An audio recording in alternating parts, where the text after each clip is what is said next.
It all started on a quiet Thursday evening when I received a panicked phone call from one of the housemaids who worked at my fiancé Damien's countryside mansion. Her voice trembled, barely understandable as she whispered about an emergency that needed my attention immediately. She didn't elaborate, and before I could ask any questions, the line went dead. My instincts screamed something was wrong, not just with the call, but with everything that had been building up lately. Damien, who always used to be charming and affectionate, had been growing distant over the past few weeks. He'd been making more trips to the estate, claiming it was for business matters, and he wouldn't allow me to join. But that call, it was the final push. Without thinking twice, I grabbed my keys, slipped into my coat, and sped through the night toward his secluded estate on the outskirts of town. As the dark mansion loomed into view, the ominous vibe grew stronger. I knocked and rang, but no one answered. Oddly, the heavy front doors weren't locked. I stepped into the grand foyer, where shadows danced across marble floors and the silence was thick. The air inside felt unnaturally cold, and the place smelled faintly of something metallic. I called out several times, but there was no response. The maid's voice echoed in my mind. I tiptoed deeper inside, pushing past corridors I'd never been allowed to see during my earlier visits. Every ornate hallway seemed darker than the last, and the farther I walked, the more I felt like someone was watching. The silence was almost screaming. Then, I heard it, a muffled sound coming from below, like someone struggling. I turned toward the servants' staircase, heart pounding as I descended into the mansion's basement, completely unprepared for the horror that awaited me. The staircase groaned beneath my feet as I descended into the dim, unfamiliar depths of Damien's mansion. The air was damp and stale, carrying a mixture of mold and something else, something metallic, perhaps blood. At the bottom, a narrow corridor stretched into shadows, lit faintly by a flickering bulb.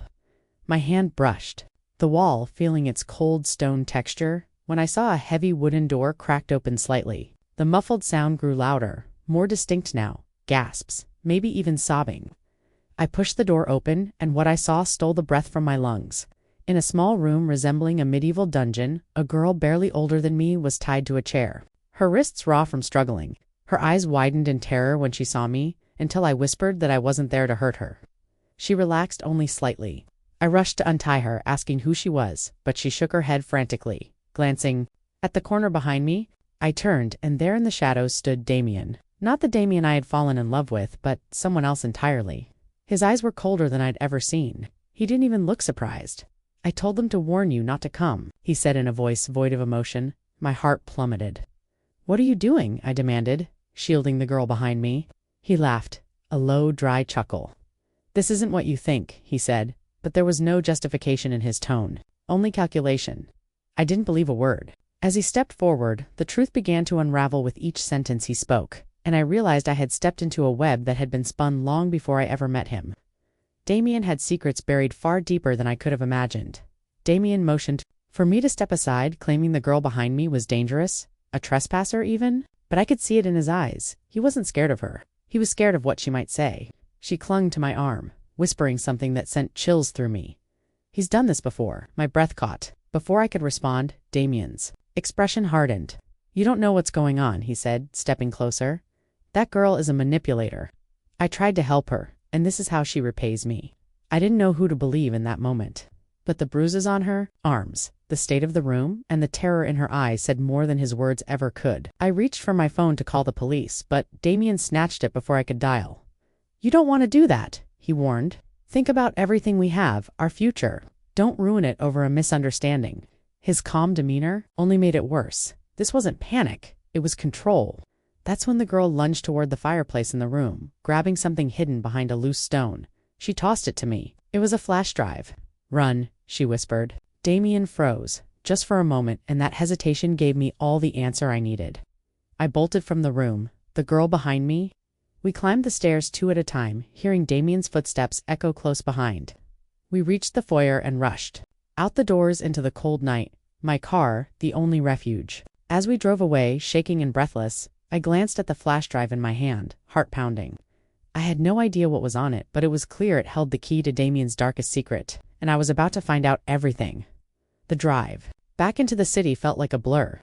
The girl who later introduced herself as Lila remained quiet, clutching her arms and glancing nervously out the window. Once I knew we were safe, I pulled into an all-night diner. It was bright, public, and far away from Damien's mansion. We sat in a booth near the back, and I asked her to tell me everything. What she said made my skin crawl. Leila had met Damien months before I did. He charmed her too, the same way he had with me. But things changed quickly. He had a side that was controlling, secretive, and violent. When she tried to break things off, she disappeared. Her family thought she had run away, but she had been trapped in that mansion all along. I wanted to scream, to cry, to punch something, but I stayed quiet. I pulled out my laptop and plugged in the flash drive. The files were encrypted, but one folder labeled Clients wasn't. Inside were hundreds of photos, documents, and surveillance videos. As I scrolled through them, my stomach turned. It was a log of women Damien had met, manipulated, and in some cases financially ruined. Some photos looked staged. Others were candid, unsettling. Lila pointed to one and whispered, "That's Sophie. She was the first." The files also contained records of large wire transfers, names of prominent people, and emails that implied Damien was involved in something much bigger, something like trafficking or blackmail. I realized then that Damien wasn't just dangerous. He was part of an entire network, and by running to that mansion, I had stumbled into a nightmare that reached far beyond the two of us. But I wasn't backing down. I would expose him no matter the cost. With trembling fingers, I copied the folder to my cloud drive, encrypted it, and backed it up twice. I knew we were dealing with more than just a wealthy manipulator. We were up against a predator protected by money, power, and possibly a criminal syndicate. I urged Leila to stay at a safe house I trusted, run by an old friend who worked with abuse survivors. Then I drove straight to the city's investigative crime bureau. I didn't go to a local precinct. I knew Damien had influence there. Instead, I walked into a federal office and asked for someone who handled cybercrimes and human trafficking. The agent who sat down with me, Agent Ramirez, was skeptical until I showed him a glimpse of the files. His demeanor changed instantly. He asked me dozens of questions, taking notes as I spoke.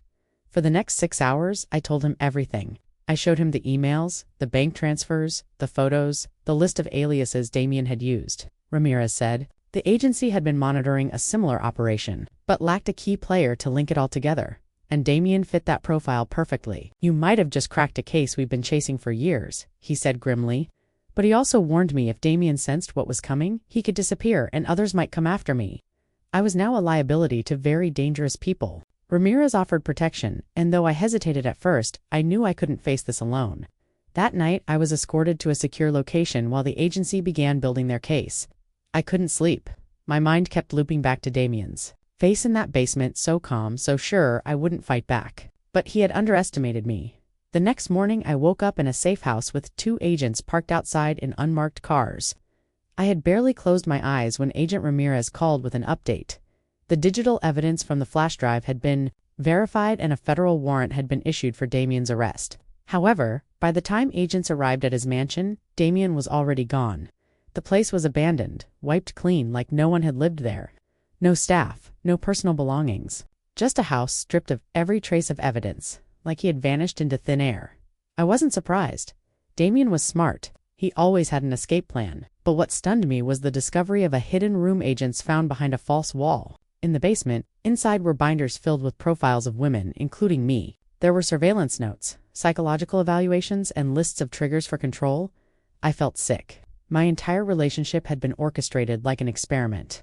I was just the next in line. Worse still, the agency believed that Damien had accomplices, people who helped groom victims and clean up after him. Ramirez warned me again to stay low, but the idea of hiding felt like defeat. I wanted to go public, to share the story, and make sure other women stayed safe. But the moment I hinted at doing that, strange things started happening. My car alarm went off in the middle of the night. My laptop suddenly crashed, despite the agency's protection.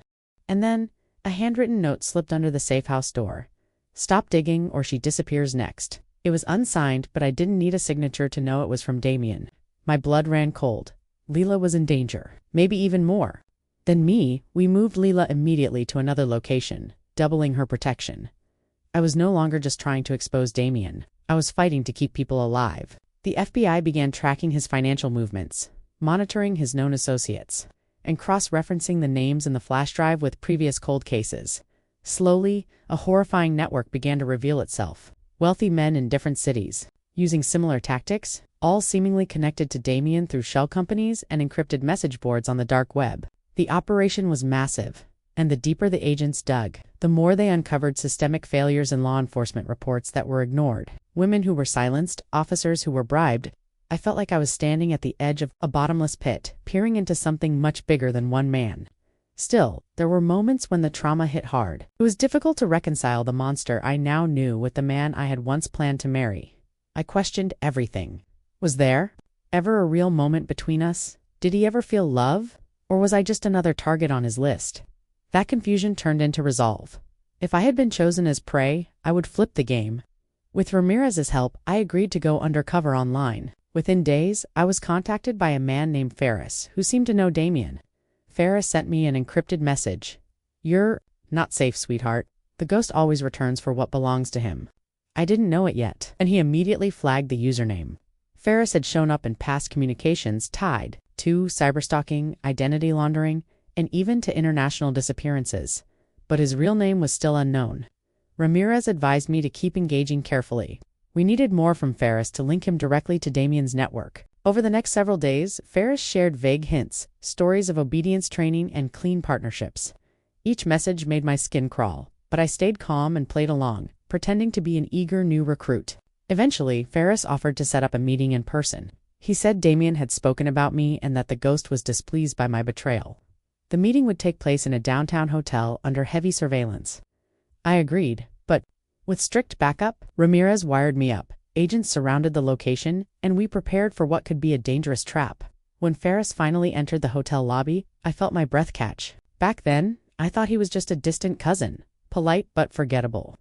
Now, he wore a smirk that chilled my spine. He sat across from me, eyes scanning every inch of my face, like he was trying to find the version of me Damien once controlled. "He really thought you were special." I kept my expression neutral. "Where is he?" I asked. Ferris grinned. "He's closer than you think. You've already passed him once since you started hiding." That line haunted me. Had Damien been watching all along? That meeting with Ferris gave the FBI just enough to justify a deeper dive into his digital footprint. Within days, they linked Ferris to offshore accounts that Damien had previously used, but the most shocking discovery came from a surveillance camera in a subway station just 2 days prior. A man matching Damien's build and wearing a fake beard was seen following one of the agents assigned to my case. It was Damien. He had never left the city. The agency immediately raised my security level. The monster at the center of it wanted me silenced. Ramirez came clean and admitted they believed Damien was grooming me for more than just a relationship. They suspected he planned to use me as a clean face for laundering operations. That explained why he had proposed so quickly, introduced me to high-level contacts, and kept a tight circle. It had all been calculated. I realized then that love had never been part of the equation for Damien, only leverage. But if he had hoped I'd break down, he had miscalculated. The interview went viral. Survivors began reaching out. More women came forward, each with stories that paralleled mine. Damien's web was unraveling and he was losing control. But a cornered predator is always the most dangerous. We knew he'd strike soon, and we had to be ready. Our break came unexpectedly. One of the survivors, a set of old journals that Damien had left behind in a previous residence. They were full of names, dates, emotional assessments, and chilling details that matched known victims. But at the back of the journal, one name stood out: Nora, written in bold, underlined repeatedly. Final asset, it read next to my name. Proposed cue for wedding. Full integration by January. It was horrifying to see my life reduced to a business plan. The pages detailed every manipulation tactic Damien used, from love bombing to calculated neglect, along with my reactions and vulnerabilities. I felt nauseous, but it also gave us something powerful: intent. We now had evidence that I wasn't just emotionally abused. I had been targeted and used in a criminal enterprise. Ramirez's team expanded the charges. Ferris was arrested days later trying to flee the country. No threats, just one line. One final conversation. "You owe me that." The FBI advised against it, but I insisted. I needed to look him in the eye and let him see I wasn't afraid anymore. The meeting was arranged under strict control, a glass room, agents hidden in every corner. Damien walked in, calm, clean-shaven, and still dressed like the gentleman I once knew. "You could have had everything," he said. "We would have changed the world," I replied. "You're right, I just changed it without you." He smiled. The same cold smile from the mansion. "You learn fast," he whispered, as they took him away. It wasn't the end, but it was the beginning of justice. Damien's trial became one of the most watched federal cases in the country. As I took the stand to testify, my heart pounded, not from fear, but from the weight of the moment. I wasn't just telling my story, I was speaking for every woman silenced by people like Damien. High's defense tried to paint me as a scorned, but the evidence was irrefutable. Video logs, written plans, survivor testimonies, and the flash drive that started it all. As the weeks unfolded, more arrests were made.